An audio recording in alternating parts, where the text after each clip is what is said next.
Hello and welcome back. This is video number 4 and we're going to talk about standard events. So the purpose of standard events is to allow you to track what is happening inside of your funnel. So for example, if we have a funnel where we just send people to a opt-in page and our goal is to get them to sign up and give their email address to us, we want to figure out how many people are just going to the page and not filling their name and email versus how many people are filling their name and email, and of course maybe our funnel is deeper. And besides an email opt-in funnel, we have something like a purchase funnel. So we send people to a sales page. We want to know how many of those have purchased and how many of those have not purchased. So the people who have not purchased, perhaps we want to create a retargeting ad to warm them up, to perhaps give them a discount or something to get them to potentially buy. So that's the goal here, is you need to be able to test every step of the way inside of your funnel. Now I'm going to give you some more practical examples in the next few videos where we talk about things like the email opt-in funnel, we'll talk about the purchase funnel, and I'll give you real-life examples and how to place your pixels and all of that. But for now, let's talk about the standard events. So this gives you an idea of the standard events that Facebook has pre-created for you. They have e-commerce and retail, they have automotive, they have education, they have entertainment and media, they have financial services, professional services, real estate, technology, travel, and other business category. Now, let's just click on one of these. Let's just do e-commerce and retail. So as you can see here, it says view content. This happens when a visit to a content page you care about, such as a product page, a landing page, or an article. So this would be kind of the initial landing page.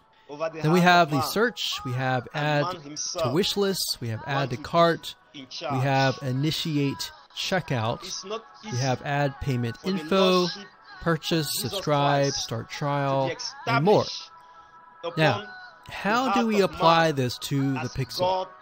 So to get an idea, you're going to place the pixel on every single page of your funnel. Now, if you click this, you'll notice that it gives you different values. So, for example, we can add conversion value, currency, and other variables to get an idea of what's happening. Now, to keep it simple, you can see that it has FBQ, track, view content. Now, I'm going to say that if you want to customize the standard event, you can.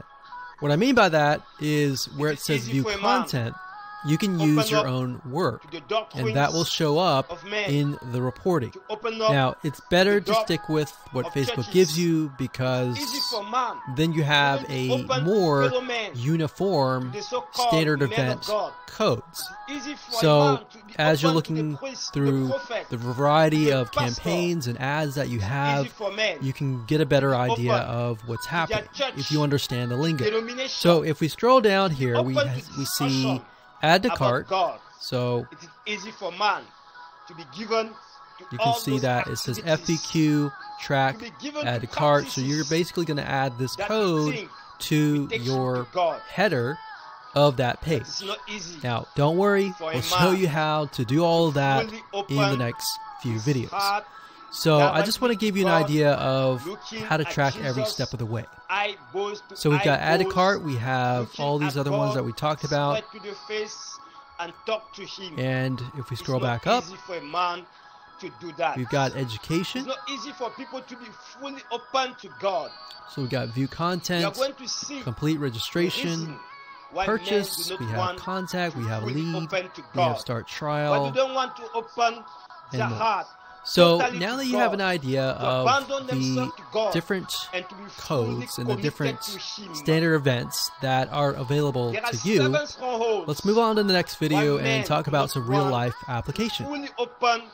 their heart Are you in the USA? 100% to God. Do you know you can easily make I want to $1,000 make a online prayer daily? for you now. Click the As I link in the continue description to attain my free sharing webinar.